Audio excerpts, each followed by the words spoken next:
Original family unit. Oh, wow. Sentience. Donated $100. Thank you, man.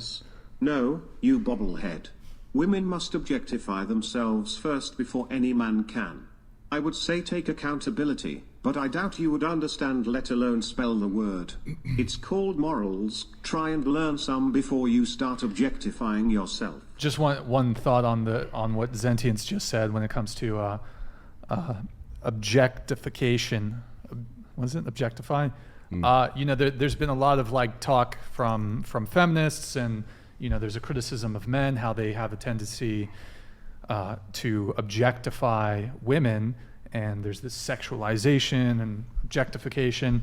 However, we saw 2 or 3 years ago with the mass spread of OnlyFans, women kind of do that shit to themselves. They objectify themselves. There's this talk of, men, they view women as objects, but here, you can see my naked body for $4.99 a month. Can I add something? Go ahead. I think in terms of OnlyFans, those are women consenting to those pictures being released. And I don't have an OnlyFans, and I don't know many people who do. So, of course, my perspective is limited in that regard. But I do think that's a more consensual manner. I think it becomes a problem when it's and it can go both ways, people, I guess, objectifying men on TikTok and men objectifying women in the gym or something. It's just a widespread problem. But I think it has more to do with I don't know where I'm going with that. Well, okay. I mean, even going beyond OnlyFans. I mean, if you look at a girl who doesn't do any sort of adult content, but you can look at a lot of women's Instagrams, for example, they're taking to some degree semi-provocative or fairly provocative photos, bending over, fucking camera looking straight up the hoo-ha in a bikini, and when I say objectification, it's you are putting that out there on your own with your own agency. I think that some women might think I'm being objectified anyway, so I might as well capitalize on it as well. But is it objectification for a man to find a woman physically attractive? Here's what I'll say. I think probably the most valuable virtue that a man can have is discipline. If we had men in this society disciplined, there would be no more porn. There would be no more OnlyFans. Who would be jerking off to it? No one would, right? Is porn a bad thing? Very bad. Absolutely bad. Yes. Terrible. Shots fired. Super bad. They've done studies on the effect that porn has on both men and women. And if we're just talking about men, the studies have shown that it has all around negative effects on men, not only in their relationships, but also in their productivity and their energy levels, in their desire to achieve more for their lives.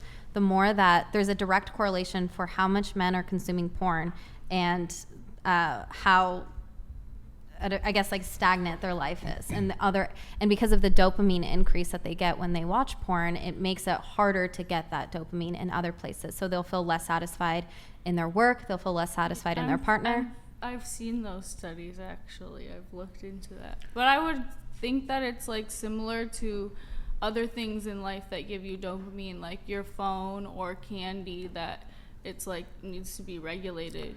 And also I would imagine some of that, the way they feel, is because of the guilt and shame surrounded around porn in our society. This is what I think when we're talking about porn addiction. My concern with addiction or dopamine release. I wasn't talking about porn addiction. I was just talking about porn in general. Well, actually, they did a study, not even about adult content, but about men who had they followed a lot of social media models or whatever, Instagram models.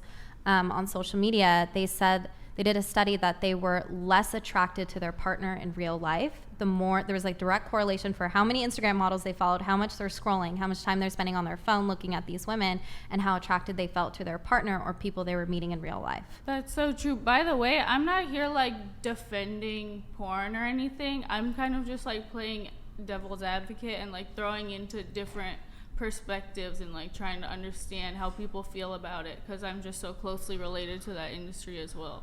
Yeah, I'm sure you've seen a lot of things that, or know of a lot of things that we don't even know about. I certainly do. Yeah. And I know you said you weren't talking about like porn addiction, just porn in general, but like you said, it's like a dopamine fix. Once a kid gets candy, they're going to want to eat more candy. Once someone watches porn, they're going to keep watching porn and eventually that's become true, addicted. But then there's also people who have like healthy diets that eat candy occasionally. I think it depends on like the personality. Well, okay. So when we're talking about substances that have the capacity to be very damaging to you, or we'll use the word addiction, and you can bring up candy or video games or porn or heroin or whatever, right? I think what's less important to talk about is the fact that something can be addictive or release dopamine in your brain and make you feel good, versus the capacity for that addiction to cause really, really substantial damage to you on the micro level and society on the macro level. Porn is very, very damaging to you as an individual and society on the macro. And there's like 20 different stats you could throw out to talk about this, gender dynamics and dating and marriage and divorce rates, and it all sort of ties together. Porn has been a very, very damaging experiment on the minds of young men. And the earlier you start watching porn as a young boy, some people are, I mean, kids these days, like 11 or 12, they're watching hardcore pornography. Yeah. Your sexual dopamine reward center is, in most cases, permanently just completely frazzled. I'm definitely familiar with the way that it like makes people view sex and what they think is okay. Mm-hmm.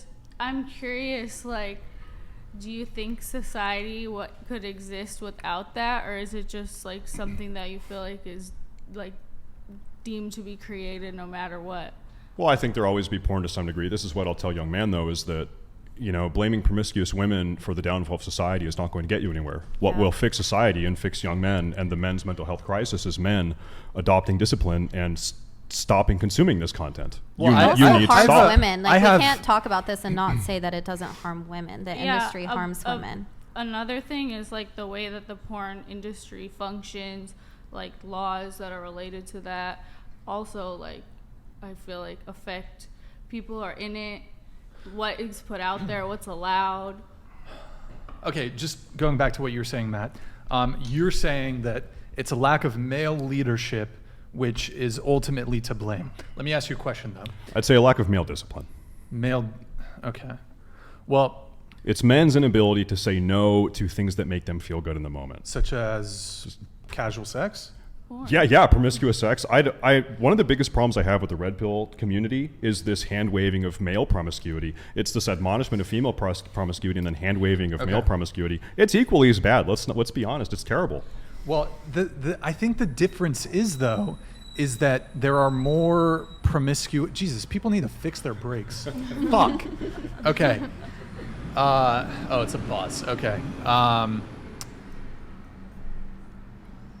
The thing is, though, as far as like the hand waving of male promiscuity, I agree with you. Like, I don't think male promiscuity is a good thing. I'm someone who believes like in the value of relationships.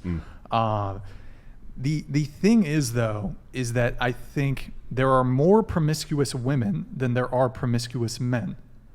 An average woman and below average woman, if she was so inclined to be promiscuous, could do so very easily.